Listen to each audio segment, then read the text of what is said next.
Break के बाद कार्यक्रम में एक बार फिर से आपका स्वागत है। ब्रेक से पहले हम चर्चा कर रहे थे समस्याओं पे, लेकिन अब हम आएंगे समाधान पर कि आखिर क्या हो पाए। जी, सबसे पहले मैं कहना चाहता हूं कि बाकी शेष भारत के लोग अपने नॉर्थ ईस्ट में जाए, वहां के बारे में जानें, और जितना हमको लगता है कि नॉर्थ ईस्ट के लोग भारत के बारे में जानते हैं, शेष भारत के बारे में जानते हैं, उतने शेष भारत के लोग नॉर्थ ईस्ट के बारे में नहीं जानते।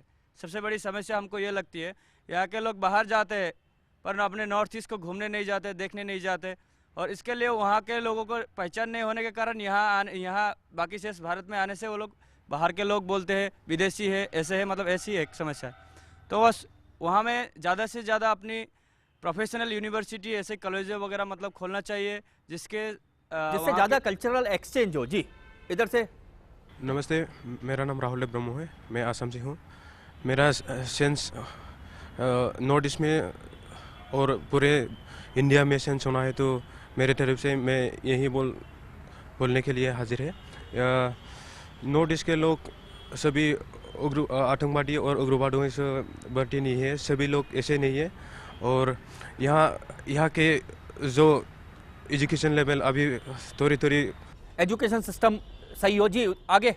जी, यहाँ वहाँ हम लोग का वहाँ कल्चरल सिस्टम चेंज करने के लिए हम लोग को मेरा ख्याल से ये लगता है कि हमारा सेंट्रल गवर्नमेंट और बिजनेसमैन इंडस्ट्रियलाइजेशन मतलब जो है वो लोग थोड़ा हम लोग का वहाँ भी ध्यान दे, तभी जाके कुछ हो सकता है। बिजनेसमैन भी उस तरफ देखें कि वहाँ भी संभावना है। जी, आगे और कौन सुझाव देना चाह रहा है? जी, जल्दी।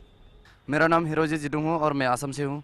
मैं फर्स्ट से कहना चाहूँगा कि पहले नॉर्थ ईस्ट को एक अंधेरा सिस्टम में रखा गया है ताकि लोग वहाँ जो व्यक्ति बिजनेस करने के लिए जाता है वो अच्छी तरह से बिजनेस कर पाए, और दूसरा जो व्यक्ति है वो वहाँ बिजनेस करने के लिए डर हो।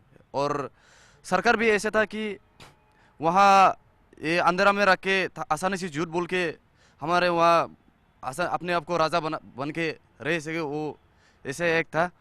तो अब सोशल मीडिया वगैरह से और न्यूज़ के माध्यम से भी ये एक बड़ा चेंज आया है।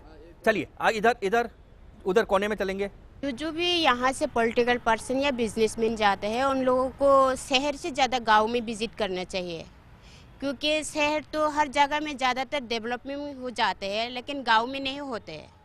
गांव की तरफ ध्यान देना चाहिए। आगे।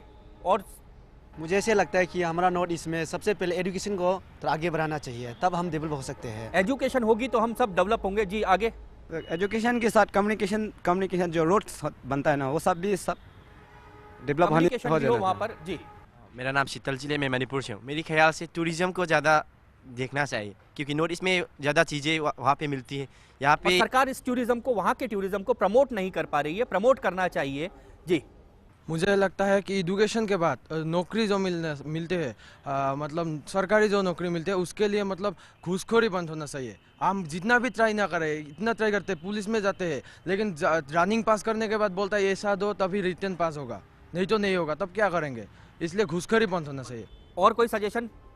हमारे वहाँ पर बांग्लादेशी ज़्यादा है, हमारे वहाँ बॉर्डर एरिया है ना, वहाँ से ज़्यादातर बांग्लादेशी घुस जाते हैं, और जो बॉर्डर में रहते हैं ना, ज़्यादातर ऐसा जगह होता है वहाँ पर ऐसा फोर्स नहीं है, तो बांग्लादेशी घुसने का बहुत सारा जगह होता है। वो घुसपैठ खत्म करनी चाहिए। और कोई लोग ऐसा होता है पैसे लेके अंदर आने के लिए दे देते हैं, वो घुसपैठ खत्म होनी चाहिए। जी, मुझे तो लगता है कि फर्स्ट ऑफ ऑल हमारी जो मानसिकता है, जो एटीट्यूड है, वो चेंज होना चाहिए।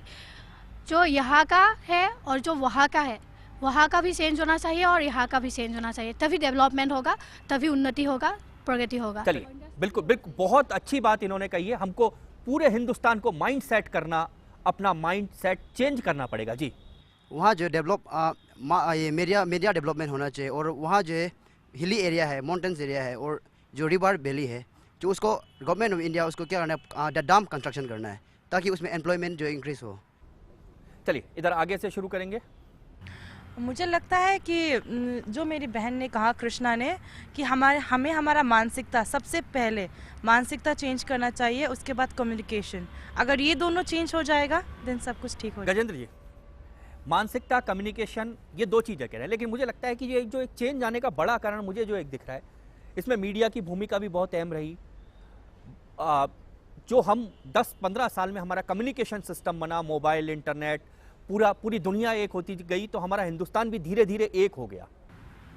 जी, देखो जब हम नॉर्थ ईस्ट की समस्याओं के समाधान की बात करते हैं तो उसमें पहले समाधान की बात करें तो उसके अंदर रोज़गार की बात है, वहाँ के पर्यटन को बढ़ावा देने की बात है, इसके साथ में वहाँ पर इंडस्ट्रीज़ खोलने की बात है, और चेंज में सोशल मीडिया का विशेष करके बहुत बड़ा योगदान हो सकता है, क्योंकि समस्याएं जो हैं उनको पता लगा फिर उसका समाधान भी दिखता है उस तरीके से।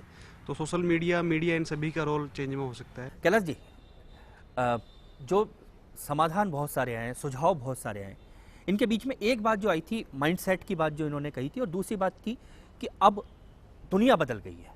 अब ग्लोबल में हम जैसे ही हम बात करेंगे तो हम सब अब कम्युनिकेट आपस में इतना हो गए हैं कि अब बहुत बड़ा बदलाव का ये संकेत भी है।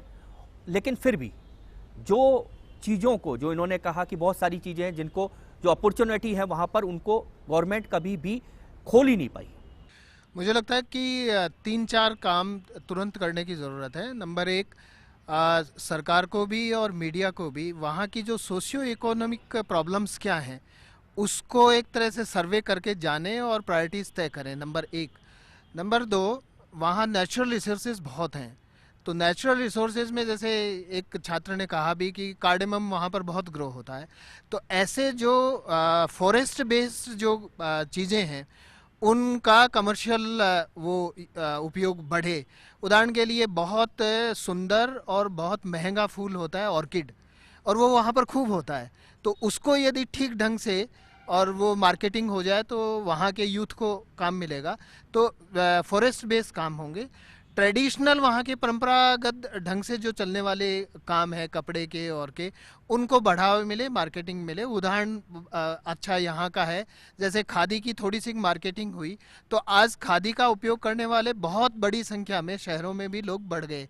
तो वहाँ के जो ट्रेडिशनल काम है उनको थोड़ा सा ठीक ढंग से, और ये जो स्किल डेवलपमेंट के कार्यक्रमों के द्वारा यूथ को ट्रेनिंग दे करके दिया जाए तो दोनों काम होंगे, वहाँ के यूथ को काम भी मिलेगा और विकास भी बढ़ेगा। चलिए मनोज जी, क्या इन सब के बीच में क्या लगता है कि समस्याओं के समाधान बहुत सारे सबने बताए हैं? इन समस्याओं के समाधान में जैसा हमारे एक भाई ने कहा, नॉर्थ ईस्ट बहुत सुंदर है और वहाँ टूरिज्म की अपार संभावनाएं हैं, तो इसीलिए पूरे देश भर के निवासियों को मैं अपील करता हूँ कि वो वहाँ विजिट करें और सुंदर नॉर्थ ईस्ट में आएँ। चाहिए सरकार कहती है मध्य प्रदेश पधारो, गुजरात पधारो, उत्तर प्रदेश पधारो, राजस्थान पधारो। क्या इन 7 स्टेट में हिंदुस्तान के लोग आएँ, ये एक अपील सरकार की तरफ से नहीं की जानी चाहिए? नहीं, सरकार की तरफ से वहाँ अपील होती है, लेकिन यहीं से बैठ करके कि वहाँ ये समस्या होगी, वहाँ खान पान में समस्या होगी, ये यहीं बैठ करके सोचने से ही वहाँ जाने का मन नहीं होता है। जबकि माँ कामाख्या का धाम असम के गुवाहाटी में है, और अगर हम देखेंगे अरुणाचल में तो परशुराम कुंड है। ऐसा पूरा अगर जब नॉर्थ ईस्ट का वर्णन करेंगे तो बहुत सुंदर नॉर्थ ईस्ट है और उसका विजिट जरूर करना चाहिए। और मैं एक अपील जरूर करना चाहूँगा पूरे देश भर के छात्रों से कि अपना जो अध्ययन का जो क्षेत्र है उस अध्ययन के क्षेत्र को नॉर्थ ईस्ट को बनाएं, नॉर्थ ईस्ट पर अध्ययन करें, जिससे आने वाले समय में जब नॉर्थ ईस्ट का अध्ययन करेंगे तो कुछ समस्याओं के समाधान में भी सहयोग मिलेगा। और दूसरा विषय है कि जिस प्रकार से देश भर में कोई समस्या होती है और पूरा देश एक होकर के उस समस्या को, चाहे दिल्ली में एक बलात्कार की जब घटना हुई तो पूरे देश ने उस घटना का विरोध किया, लेकिन दुर्भाग्य ये होता है कि जब नॉर्थ ईस्ट में घटनाएं घटती हैं उनमें जिस प्रकार से पूरा देश एक होकर के आगे आना चाहिए, इस प्रकार का कम देखने के लिए मिलता है।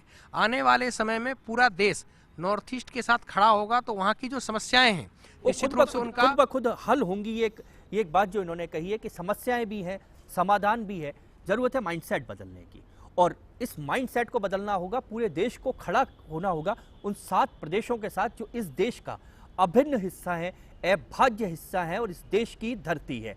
अभी जनमंच में हम समस्या और समाधानों को अब छोड़ देंगे, लेकिन हम अगले जब ब्रेक लेंगे और ब्रेक के बाद लौटेंगे तो आपको दिखाएंगे और सुनाएंगे भी वो संस्कृति जो वहाँ बसती है। सुनकर आपको लगेगा कि आत्मा पूरे हिंदुस्तान में एक ही बसती है। फिलहाल लेते हैं एक ब्रेक।